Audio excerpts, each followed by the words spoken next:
Hi friends, welcome to voice of the people.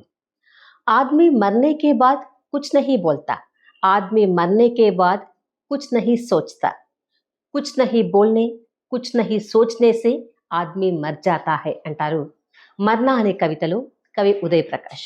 బోన్లో నిల్చున్న police అధికారి అంతరాత్మను జాగృతం చేయడానికి అతన్ని ప్రశ్నిస్తున్న లాయర్ వినిపించే ఈ దృశ్యం ఇటీవల విడుదలైన 80 అంటే 80 అనే హిందీ సినిమాలోది. ముల్క్, థప్పడ్, ఆర్టికల్ 15 వంటి సినిమాల దర్శకుడు అనుభవ్ సిన్హా తాజా సినిమా ఇది. ప్రగతిశీల హిందీ కవితల్ని ఈ దర్శకుడు తన సినిమాల్లో వినిపిస్తూ ఉంటాడు. మార్చి 8 అంతర్జాతీయ మహిళా దినోత్సవం సందర్భంగా మంచి సినిమా నిర్వాహకులు, రచయిత, సామాజిక కార్యకర్త ఐక బాలాజీ గారు అందిస్తున్న ఈ సినిమా సమీక్ష ఆధారంగా రూపొందిస్తున్న వీడియో ఇది.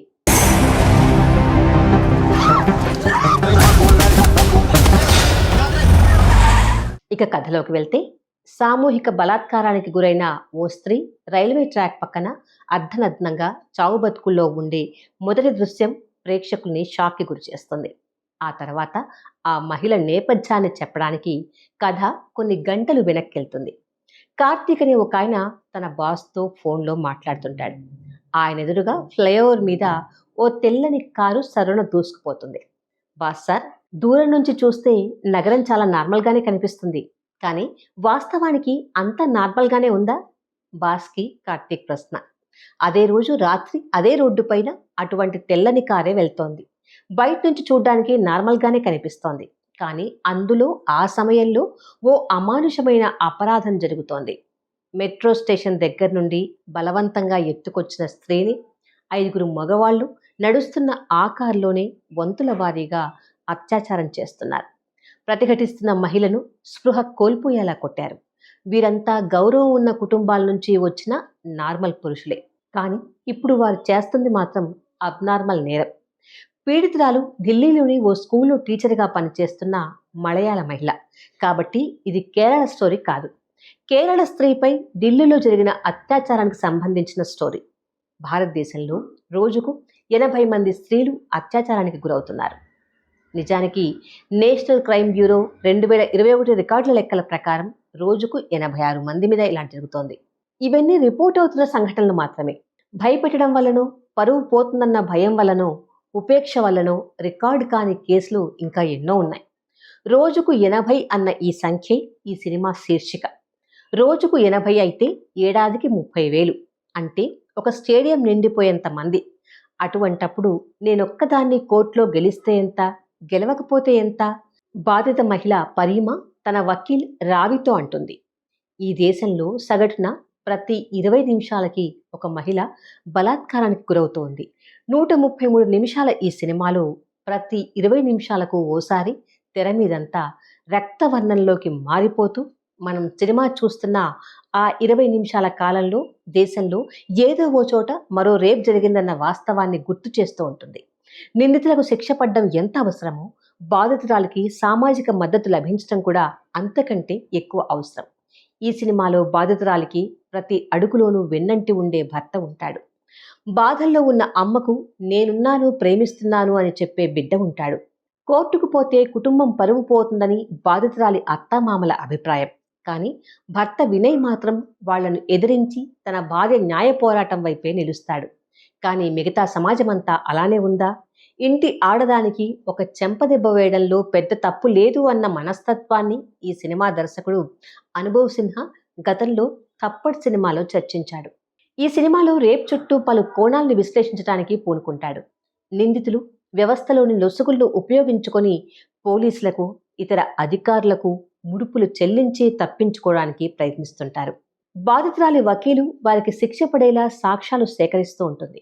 కానీ ఇది ఉత్కంఠతో సాగే క్రైమ్ థ్రిల్లర్ మాత్రం కాదు. అంతకు మించిన సామాజిక అంశాలు చర్చించింది కనుకనే ఇది ఈ అంశంపై వచ్చిన ముఖ్యమైన సినిమా. రేప్ కోసం వినియోగించిన కారు యజమాని పేరు దీప్రాజ్. ఆయన కొడుకు స్వయంగా రేపిస్ట్ కాకపోయినా నేరం జరుగుతున్నప్పుడు కారు నడుపుతూ ఉంటాడు. అందుచేత అతడు నేరస్తుడే. తన బిడ్డతో పాటు మిగతా నేరస్తుల్ని బెయిల్పై బయటికి లావడానికి ఆయన లక్షలు ఖర్చు చేశాడు. ఎదురుగా కూతురు పెళ్లి రెడీగా ఉంది. నిన్ను విడిపించే వరకే నా బాధ్యత, ఇక ఈ ఇంటి బాధ్యత నీదే, నాకు విముక్తి ప్రసాదించు అని లోడ్ చేసిన పిస్తోలు కొడుకు చేతిలో పెడతాడు బాగా విసిగిపోయిన ఆ తండ్రి. అతడి భార్య అక్కడి పరిస్థితిని సర్దుతుంది. తన భర్త ఎటువంటి వాడో ఆమెకు బాగా తెలుసు. అదే సంగతి మరో దృశ్యంలో రుజువవుతుంది. ఆ తండ్రి కొడుకులిద్దరూ ఓ బడ్డీ కొట్టు దగ్గర చోలే భటూరే తింటున్నారు. ఇంట్లో మీ అమ్మ తయారు చేసే ఆలూ గోబీ, కడీ పకోడా, రాజ్మా లాంటి వాటికి తిరిగే లేదు. కానీ చోలే భటూరే కోసం మాత్రం బయటికి రావాల్సిందే. చోలే భటూరే 60 రూపాయలు, చైనీస్ మోమో 90 రూపాయలు. నీ ఇష్టం నీది. నీ వయసులో అందరూ చేసేదే. బయట ఏమన్నా చేసుకో, కానీ ఇల్లు మాత్రం క్లీన్గా ఉండాలి అని చెప్తాడు తండ్రి. సెక్స్ కావాలంటే గర్ల్స్ దగ్గరికి వెళ్ళొచ్చు, కానీ రేప్ లాంటి పనులు చేయకూడదని హితబోధ చేస్తున్నాడన్నమాట. పరీమ తన ఉపాధ్యాయ వృత్తిని చాలా ప్రేమిస్తుంది. అందుచేత కొంత కోలుకోగానే వెంటనే తిరిగి ఉద్యోగంలో జాయిన్ అవ్వాలని ప్రిన్సిపాల్ని కలుస్తుంది.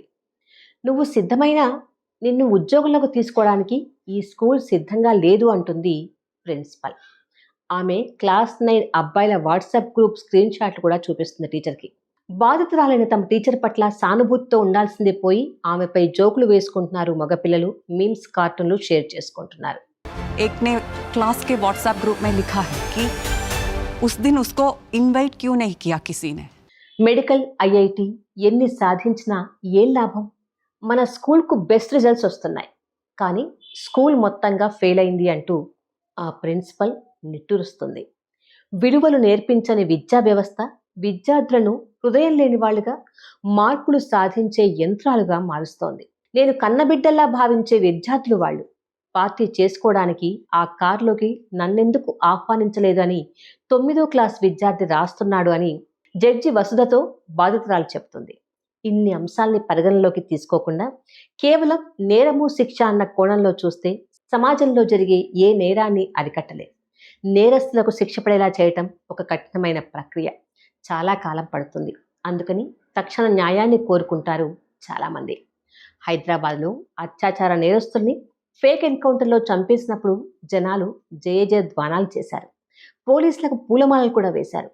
ఈ సినిమాలో ఛత్రి మ్యాన్ సడన్గా రంగం మీదకొచ్చి అటువంటి పని మొదలుపెట్టినప్పుడు అతడికి సమాజంలో, సోషల్ మీడియాలో ఫాలోయింగ్ పెరిగిపోతుంది. ఒక సన్నివేశంలో బాధితురాలు పరీమ తన భర్తతో మాట్లాడుతూ, ఎవరు చచ్చారో తెలియదు, చచ్చినవాడు నాపై అత్యాచారం చేసినవాడో కాదో కూడా తెలియదు, కానీ ఒకడు చచ్చాడంటే మనసుకు హాయిగా ఉంది. ఎవరు చస్తే ఆనందం వేస్తోంది, కానీ నేను కోరుకున్నది ఇది కాదే అంటుంది. ఇది సరైన పద్ధతి కాదని వాదిస్తుంది న్యాయవాది రావి.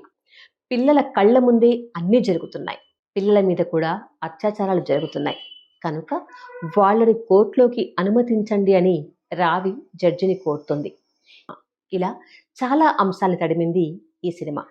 ఆ సెషన్ ఆఖర్లో పిల్లలు మీరు బాగుండండి, మాకంటే బాగుండండి, మరోలా చెప్పాలంటే మాకంటే బాగా సమాజాన్ని నడిపించండి అంటూ జడ్జి వసుధ పిల్లల్ని ఉద్దేశించి అంటుంది. పిల్లలే భవిష్యత్ నిర్మాతలు అన్న ఆశాభావం వ్యక్తపరుస్తారు. బాధితురాలి కుమారుడు ధ్రువ్ దృష్టికోణం నుండి సినిమాకు ముగింపు ఇస్తాడు దర్శకుడు.